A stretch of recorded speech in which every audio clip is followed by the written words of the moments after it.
Volvemos con las redomas, estamos en la sexta copa, que lanza el ángel, vuelca el ángel, y donde habla del gran río Éufrates, sobre el Éufrates, y donde el padre Castellano está diciendo cómo era el Éufrates como límite para el Imperio Romano, ¿no?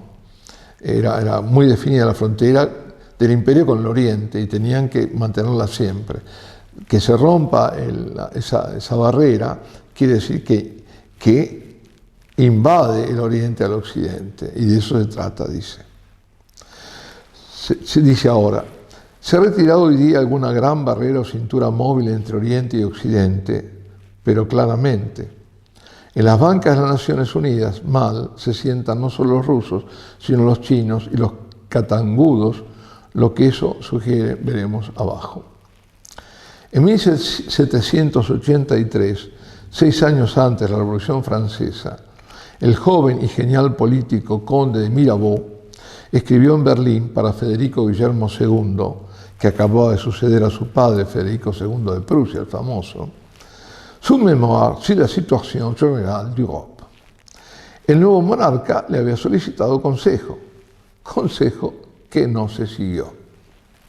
Entre otras cosas, el clarividente francés, es decir, conde de Mirabeau, le encareció mucho no retirarse la cintura defensiva de Europa, desarmando a Polonia, Hungría y Turquía. Al contrario, había que sostener ese río Éufrates enfrente de Rusia. Era el límite, ¿no? Es decir, ese límite hay que mantenerlo. Porque, decían, Rusia es el gran peligro de Europa. Rusia no puede ser vencida, porque derrotada en campo se repliega con sus ejércitos en el interior de su extensión indefinida, como lo experimentó a sus costas más tarde Napoleón. Y en cambio, cuando vence, se aferra implacablemente al terreno ganado, dice ahora el padre, como lo experimenta ahora Adenauer, es decir, cuando toma toda la Europa oriental, ¿no? Y parte de Alemania. Rusia prepara a los soldados más resistentes y los diplomáticos más flexibles de Europa, lo cual sabe ahora Kennedy, dice, ¿no? Esto fue citado por Anton Weiss en la Historia de la Iglesia, ¿no? Bueno. Este texto de Mirabeau prueba, entre paréntesis, que Churchill, el gran político, como es fama, no fue ni siquiera un buen aprendiz de político europeo. Pues un buen aprendiz, si no inventa nada, por lo menos entiende y sigue las lecciones del maestro. Y el Winston de mis pecados, porque será que piensa mal de él y habla mal de él, no entendió la lección de Mirabeau, reiterada más tarde por Napoleón, Guillermo II, Donoso Cortés y Francisco Franco, el cual le escribió a Churchill, ¿no?, infructuosamente 2 cartas al inglés hacia el final de la Gran Guerra, previniéndolo del disparate que iban a cometer respecto a Rusia. Véanse las respuestas imbéciles del premier inglés a Samuel Hoare, pues no se dignó contestar directamente a Franco, en missione in España, del diplomático italiano Miri. Los poderes europeos, influidos por Prusia, retiraron la barrera móvil, desarmando a Turquía, destrozando a Polonia, impotenciando a Austria y Hungría, y después a Alemania, a la cual fue trasladada la Marca del Este, dividida Alemania en 2, o sea, el río Éufrates con respecto a Rusia. Y Rusia, que después se llamó Cortina de Hierro, ¿no? Y Rusia con detrás, y lo llamó justamente Churchill así, y Rusia con detrás los reyes del sol naciente, es decir, el Oriente, ¿no? Se llegó y amenazadora sobre Europa y sobre América. Hoy la situación está igual, ¿no? Más compleja, mucho más compleja, porque en esto entra China, ¿y cómo? Y sigue diciendo el texto sagrado, y vi de la boca del dragón y de la boca de la fiera y la boca del pseudo profeta 3 espíritus sucios, a modos de ranas. Son espíritus demoníacos que hacen prodigios y proceden hacia los reyes de toda la tierra para rejuntarlos para la gran guerra del día del Dios omnipotente. Las 3 ranas del Apocalipsis han hecho sudar el kilo y romperse el mate, en argentino es la cabeza, a los intérpretes. Mas los santos padres casi todos han visto en ellas herejías. Las últimas y novísimas son el liberalismo, el comunismo y el alogismo o modernismo, que es lo mismo, ¿no? Es decir, liberalismo, comunismo y modernismo. El texto no dice 3 demonios, como tampoco congruye con el salir 2 de ellos de boca de 2 hombres. El texto dice espíritus, palabra que designa también un movimiento, una ideología, una teología, en todas las lenguas. Los doctores nombraron las herejías que tenían ellos ante los ojos, que naturalmente creían las peores posibles. San Agustín, los arrianos, pelagianos y donatistas. Belarmino, Lutero, Zwinglio y Calvino. Y así otros. Yo hago lo mismo y puedo equivocarme como ellos, pero me parece esta vez va de veras. Se parecen a ranas, animal viscoso y lascivo, oculto y fangoso, vocinglero y aburridor, que repite sin cesar su croar monótono.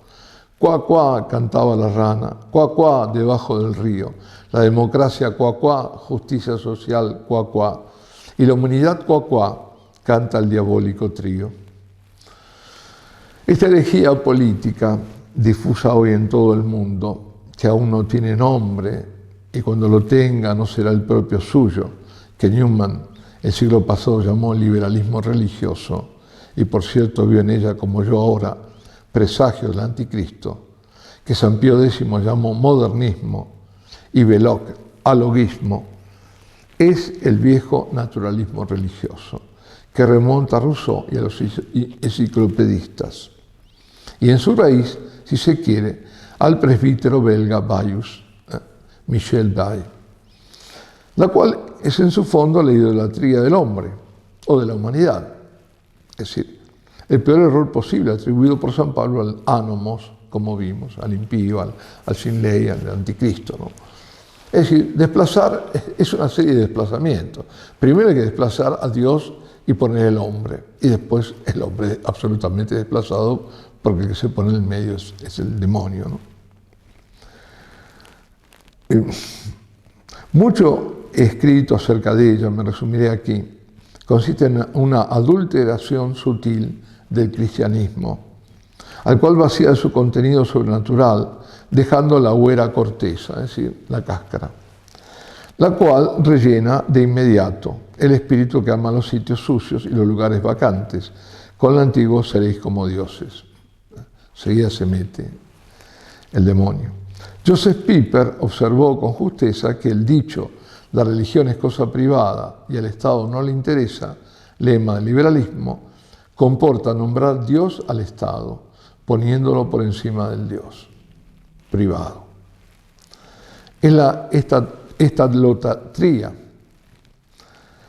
tan vieja como el mundo, o por lo menos como los Césares romanos, proclamada ahora abiertamente por Hegel, la adoración de la nación, la creación del hombre, la más alta obra del intelecto práctico, dice Santo Tomás, el cual añade, refiriéndose al antiguo culto de los Césares, que si el hombre deja de adorar a Dios, cae a adorar el Estado, a su nación, a su raza, a su ciencia, a su estética, a su poder bélico, a la libertad, a la constitución y a la diosa razón, a cuyas 3 últimas deidades tributó culto la Revolución Francesa, la Constitución, los derechos humanos, la libertad, la diosa razón.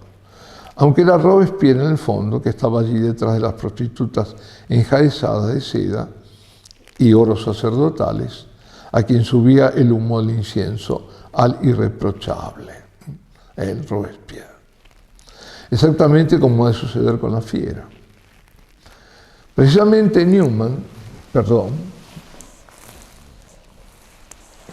estaba un poco fuera del alcance. Precisamente Newman resolvió una empedernida dificultad que hay en San Pablo acerca de la fiera, con este ejemplo de la francesada, como la llamaron los españoles. San Pablo dice a una mano que el ánimos perseguirá todo lo que sea Dios oculto, y a otra mano que pretenderá hacerse adorar como Dios. Lo cual parece contradictorio, pues algún culto tiene que subsistir para que el César sacrílego pueda injertarse en él.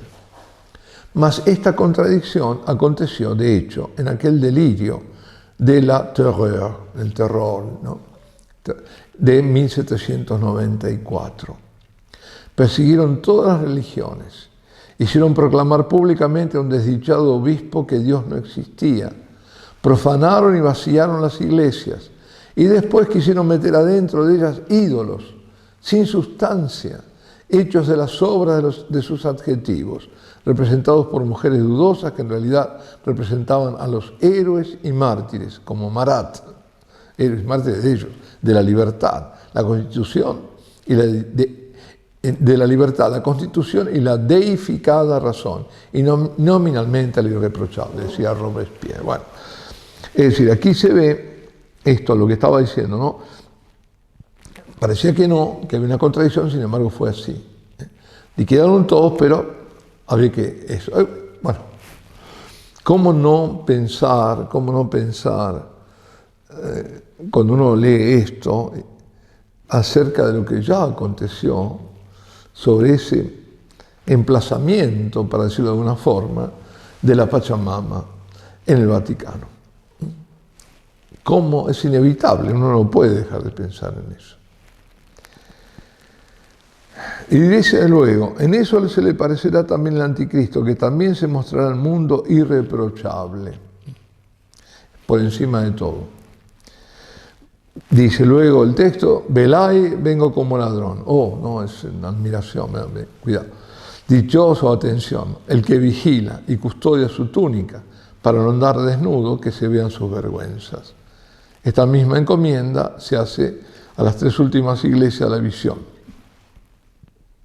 lo cual confirma el carácter profético y parusíaco de su otra visión. Y los congregó a los reyes en un lugar llamado en hebraico Armagedón. Cierra Juan esta redoma con la conferencia a la gran guerra, para narrar en la siguiente la catástrofe de la ciudad capitalista. Armagedón, hoy día la aldea de Megido, era para los hebreos el lugar típico de la gran batalla, de las batallas decisorias, y el nombre del valle, con este sentido, era proverbio entre ellos. Está situado en el centro fatal del camino de Egipto a la Mesopotamia, en una depresión apta al precipite de la caballería desde arriba, se lanzan. No podían olvidarse los judíos de la aniquilación de las fuerzas del piadoso rey Josías por el rey de Egipto, ni del desquite, el cual describe como obtenido en ese lugar contra Gog y Magog el profeta Ezequiel. No, me inventé un profeta, entre Isaías y Ezequiel. Ezequiel, en los capítulos 37 y 38. No designa aquí lugar geográfico ninguno, es el lugar simbólico en que serán deshechas para siempre las fuerzas del mal, y concretamente señala la guerra de los continentes, o sea, del oriente contra el occidente. Y sigue diciendo el texto, y el 7º ángel volcó su redoma en el aire, y salió una voz grande del templo cerca del trono diciendo, hecho. Y se hicieron relámpagos y voces y truenos, y se hizo un terremoto grande como nunca fuera hecho, desde que hay hombres sobre la tierra. Tal fue el terremoto de grande. Y se partió en 3 la ciudad grande, y ciudades de las gentes cayeron. El terremoto grande. El terremoto grande designa siempre la parusía. Aquí en la visión octava, y en la quinta, y en los profetas antiguos, y en el sermón de Cristo. Lo cual no es decir, no puede designar también literalmente una bomba atómica, por ejemplo, como veremos. Terremoto grande, todo se conmueve, ¿no? Esta partición de la ciudad no parece coincidir con, sino precederá el total incendio de ella, que sigue en el capítulo 17. Poco después, Juan reitera este castigo de la ciudad grande, mostrando la ametrallada de granizo tamaño 53 kilos cada grano, e impenitente siempre en sus caminos. El granizo con sangre y fuego, de tamaño descomunal, designa los bombarderos aéreos, creemos. ¿Qué otra cosa puede designar? Bueno, ahora serían misilísticos, pero por ahí andamos, ¿no? Y aquí nos detenemos.